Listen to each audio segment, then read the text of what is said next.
Hello everyone, আসসালামু আলাইকুম। Welcome back to my channel Sharmin's little diary. কেমন আছেন সবাই? আশা করি অনেক অনেক ভালো আছেন। আজকে আমি আপনাদের জন্য একেবারে অথেন্টিক বাঙালি খাবার নিয়ে হাজির হয়েছি। আশা করি সবার অনেক অনেক ভালো লাগবে।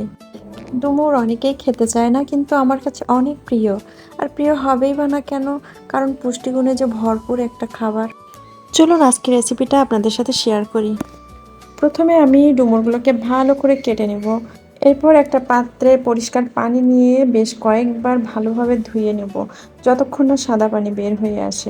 এরপর আমি যেটা করব সেটা কিন্তু খুবই গুরুত্বপূর্ণ একটা টিপস। আমার ভিডিওর জন্য এটা খুবই ইম্পর্টেন্ট, কারণ আমি যখন ডুমুরটা রান্না করি তখন আমি প্রেসার কুকারে 3 বার থেকে 4 বার হুইসেল দিয়ে নিই।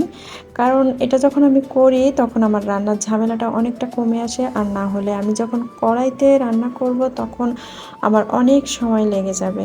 প্রেসার কুকারটার ঢাকনা আমি ভালোভাবে লাগিয়ে নেব। এরপর আমি চুলায় বসিয়ে দেবো এটাকে।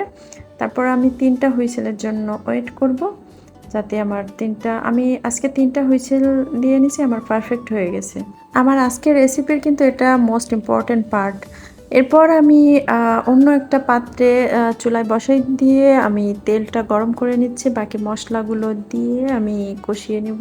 এদিকে আমার হুইসেল শুরু হয়ে গেছে, তো ওটা হতে থাকুক, আমি রান্নায় চলে আসি। রান্নার মশলাগুলো আমি সব কিছু একে একে দিয়ে নিচ্ছি। প্রথমে পেঁয়াজ কুচি দেব। পেঁয়াজটা একটু ভাজা ভাজা হয়ে আসলে আমি মরিচ ফালি দিয়ে দিচ্ছি। মরিচটা আর পেঁয়াজটা আমি একটু ভালো করে কষিয়ে, মানে একটু হালকা হালকা ভাজা ভাজা করে নেব। এরপরে আমি রসুন বাটা, আদা বাটা দিয়ে একটু ভালোভাবে এটাকে ভাজা ভাজা করে নেব। এরপর কাঁচা গন্ধটা চলে আসলে আমি লবণ, হলুদ একে একে সব গুঁড়া মশলাগুলো দিয়ে দিচ্ছি। এটা দিয়ে আমি ভালো করে আরও একবার কষিয়ে নেব। তারপরে একটু পানি দিয়ে সাথে আরও একটু ভালো করে কষিয়ে নেব।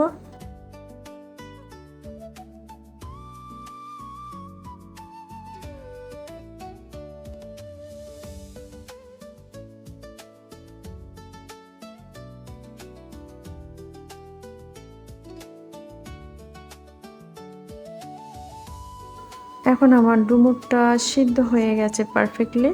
এটাকে আমি এবার সরাসরি মশলার ভিতরে নিয়ে নেব, নিয়ে আরও একটু ভালোভাবে কষিয়ে নেব। তবে ওই পানিটা কিন্তু আমি ফেলবো না, ওই পানিটা আমি ঝোলে অ্যাড করে দেব। কারণ ওইটা যদি আমি ফেলে দিই তাহলে ডুমুরের সব কিছু আয়রন ওর ভিতরে চলে যাবে। আমার ডুমুরে আর কোনো পুষ্টিগুণ থাকবে না।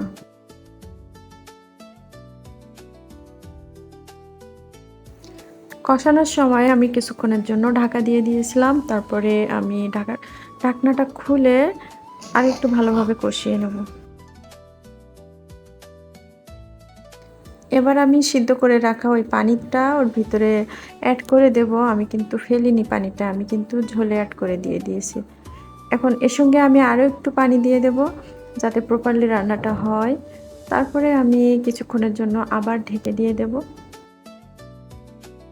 ঢাকনা খুলে দেখি কি অবস্থা। এই যে মোটামুটি রান্না কমপ্লিট। আর একটু কিছুক্ষণ জাল করলে আমার রান্নাটা পুরোপুরি হয়ে যাবে। তবে কিন্তু আপনারা এইভাবে ডুমুর রান্না করে খেয়ে দেখবেন আমার মতো করে। অনেক টেস্টি, অনেক মজার। তো তারপরে আমি একটা চামচ দিয়ে আমি ডুমুরগুলোকে ভালোভাবে চেপে চেপে নিচ্ছিলাম, যাতে একটু থকথকা হয় কিংবা একটু সফটনেস চলে আসে। অ্যান্ড আমার ডুমুরের ফাইনাল লুক অনেক সুন্দর হয়েছে, কিন্তু খেতেও অনেক মজার ছিল। আপনারা এভাবে ট্রাই করে দেখতে পারেন। আমার মতো করে সবাই ভালো থাকবেন। আল্লাহ হাফেজ।